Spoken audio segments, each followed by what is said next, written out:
I'm Harmony, and I learned the hard way that signing legal documents to keep the peace can cost you everything. The kitchen used to be mine. Now, every morning I walked into it, knowing Patricia owned half of it, half of our house, half of the business my husband and I built together. She sat at the counter with her coffee, already dressed, already scrolling through the restaurant's books on her tablet. "Morning, Patricia." She didn't look up. The morning shift at the restaurant started late again yesterday. "You need to talk to Maria about punctuality." "Maria's been with us for 6 years. She's never..." 6 years of bad habits. I checked the cameras. Patricia finally met my eyes. "This is why Marcus needed my help. You're too soft to run a business." My jaw tightened. "Marcus and I agreed to make you a partner, temporarily, while you helped with the expansion loan." "Actually, honey, I'm a co-owner. Permanent. It's in the paperwork you signed." She smiled. "Marcus explained it to you. You were just too emotional to understand." Marcus came downstairs, kissing his mother's cheek before pouring coffee. "Morning, Mom. Harmony." "Tell her about Maria," Patricia said immediately. "We'll handle the staff, Mom." Marcus grabbed his keys. "I've got supplier meetings all morning." "Actually, I already called the supplier. Better prices." Patricia waved him off. "You should focus on the dinner service prep.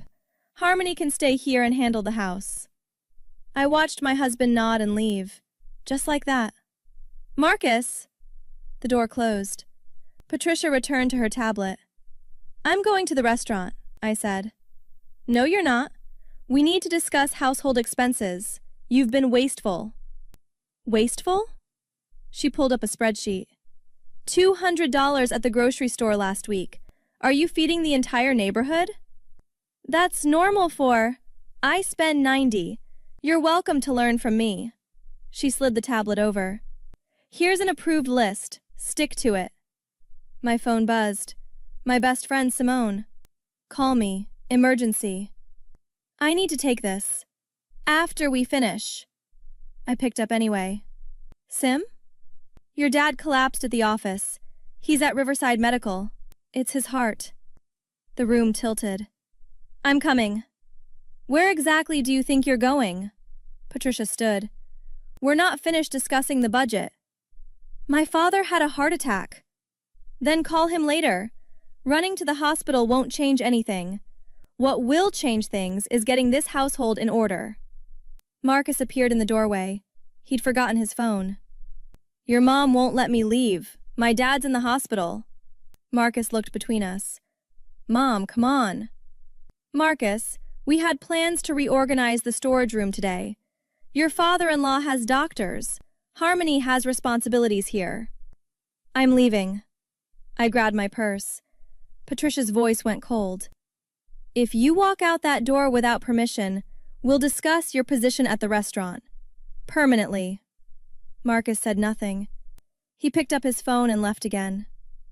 I drove to the hospital anyway. Dad was stable but needed surgery. Triple bypass. I stayed for 6 hours until Mom arrived from her conference in Seattle. When I got home that night, my house key didn't work. Marcus opened the door. Mom changed the locks. "What?" Patricia appeared behind him. "Security upgrade. You'll get a key when we discuss your behavior this morning." "My behavior? My father almost died." "Your drama affected Marcus's entire day. He missed important meetings because he was worried about you causing scenes." She held out her hand. "Restaurant keys, too." "Absolutely not." "Marcus?" Patricia turned to her son. He took my restaurant keys from my purse. "Just for tonight, Harmony. Until everyone calms down." "Everyone? I'm the only one who needs to calm down?" Patricia smiled. "You're finally understanding.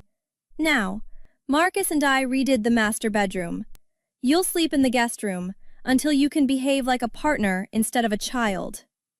I looked at Marcus. Really looked. Waited for him to say something. Anything.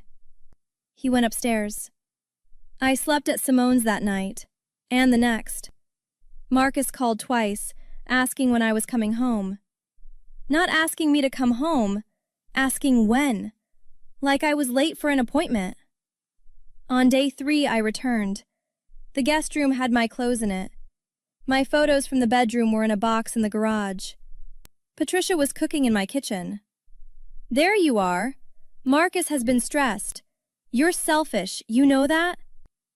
I want my house keys, my restaurant keys, and I want you out. This isn't your house, sweetie. It's Marcus's and mine. Joint ownership. Same with the restaurant. She stirred something on the stove. You should read documents before signing them. Marcus wouldn't. Oh, he absolutely would. He was just smart about it. Patricia tasted the sauce. You know what your real problem is? You think love means something. Marcus married you because you were convenient. I'm family. Blood. You're just temporary. The words hit like ice water. Now set the table. We're having guests tonight. Business partners. Dress appropriately, not that awful floral dress you wore last week. That night, I sat at my own dining table while Patricia entertained investors. Introduced Marcus as the sole owner of Riverside Bistro. Introduced me as his wife who helps out sometimes when we need an extra hand. Marcus said nothing, just smiled, just nodded, just let her erase me. After everyone left, I confronted him in the hallway. You transferred ownership? Our business? Our house? Mom needed security for the investment. It's temporary. She just told investors she owns everything. She does own everything. We needed her money, Harmony. He wouldn't look at me. You wouldn't understand the business side. I built that restaurant with you. Mom built it, with her capital, her connections. You just showed up and smiled at customers. Patricia watched from the stairs, smiled. That's when I knew. I'd already lost everything. I moved back to my parents' house. Mom was caring for Dad post-surgery, so I helped while figuring out my next move. Dad was weak but improving. 2 weeks after the surgery, he sat up in his home office chair and looked at me clearly for the first time. Tell me exactly what happened. I told him everything. The partnership papers, the house transfer, Patricia's takeover, Marcus's betrayal. Dad was quiet for a long time. Then he picked up his phone. Jerry, it's Raymond Chen. I need you to pull some information for me. Yes, business records. Riverside Bistro, owner Patricia Whitmore, and Marcus Whitmore. Complete financials, tax records, loan history, supplier contracts. By Monday? Perfect. He hung up and looked at me. Patricia thinks she's clever. She's not. Dad, what are you? Jerry Paulson. He handles commercial real estate acquisitions for the Morrison Group. We've done business together for 20 years. Dad smiled slightly. Patricia doesn't know who I am, does she? I never really talked about your work. Good. He made another call. Tom? Raymond Chen. I need to know who supplies restaurant equipment to a business called Riverside Bistro. Perfect. Call them. Tell them I'm interested in discussing their contract terms. No, don't mention my name yet. Just apply pressure. By Wednesday. He made 6 more calls. Each time the person answered immediately. Each time they said yes without hesitation. Dad, what is this? I'm a commercial litigation consultant, Harmony. I've worked with every major business entity in this city. Banks, suppliers, real estate groups, licensing boards. He leaned back carefully. Patricia took everything from you, using legal paperwork and manipulation. So we'll take everything from her, using business relationships and pressure. But no lawyers, no courts, no dramatic confrontations. His voice was steel. Just consequences. Natural, business consequences. Monday morning, Patricia called me. What did you do? What are you talking about? The equipment supplier just doubled their rates. The linen service canceled. Our meat supplier wants cash up front now instead of net 30. Her voice was shaking. What did you do? I didn't do anything, Patricia. Liar. She hung up. Marcus called 10 minutes later.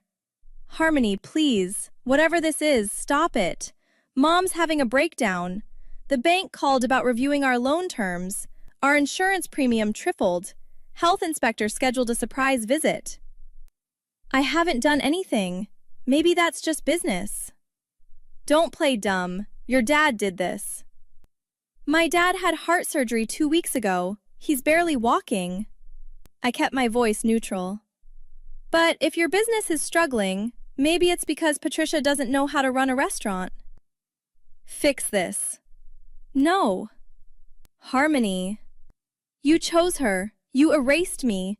You let her take everything. My voice finally broke. Now you deal with her. I hung up. Dad was standing in the doorway. Good girl. Within 2 months, Riverside Bistro was bleeding money. The health inspector found violations that required expensive fixes. The city delayed their permit renewals. Suppliers demanded payment up front or increased their prices. Their business loan got called in for early review.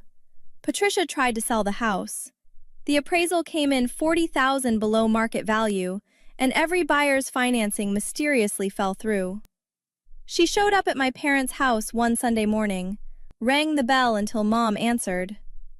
I need to speak to Harmony, and to Raymond. Mom let her in.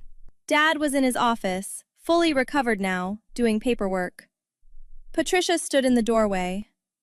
You did this. You destroyed us. I made some phone calls. Business associates. Nothing illegal. Dad didn't look up from his papers.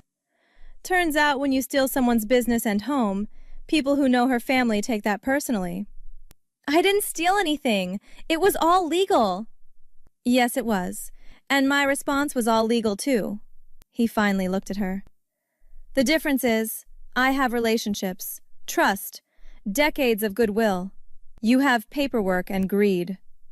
Tell them to stop, please. Patricia's voice cracked. We're going bankrupt. Marcus is having panic attacks. We'll lose everything. You already lost everything, I said from behind her. The moment you decided to destroy my life for sport. I'll sign everything back to you. The house, the business, all of it. Just make it stop. No, Dad said simply. You'll sell the restaurant at a loss to cover your debts. You'll sell the house at whatever price you can get. You'll have nothing. And you'll remember that you did this to yourself.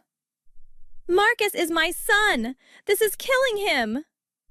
Then maybe you should have thought about that before you destroyed his marriage, his integrity, and his wife's trust. I stepped closer. Marcus called me yesterday, asked if we could start over, start fresh. Said you went too far and he's sorry for not standing up sooner. Patricia's face went white. I told him no, obviously. But here's the thing, Patricia, I smiled. You didn't just take my business. You destroyed his character. Made him into exactly what you are. Weak, manipulative, willing to betray anyone for comfort. What do you want? Name it, anything. I want you to feel exactly what you made me feel. Powerless, erased, invisible in your own life. I opened the front door. Now get out. She left. 3 months later, the restaurant closed. The house sold for $70,000 less than they paid. Marcus filed for divorce from me, and I signed immediately. He moved into a tiny apartment with his mother, both of them working retail jobs to survive. I opened a new restaurant 6 months later. Smaller, better, mine. Dad helped with connections, not money. I didn't need his money, just his faith. Marcus came by during the opening week, stood outside the window, didn't come in. Patricia sent a letter apologizing. I burned it without reading it. Last week, I heard Patricia applied for a job at my restaurant, as a dishwasher. My manager asked if I knew her. I looked at the application. Patricia's handwriting. Desperate. Small. So here's my question for you. Would you even waste breath telling her no?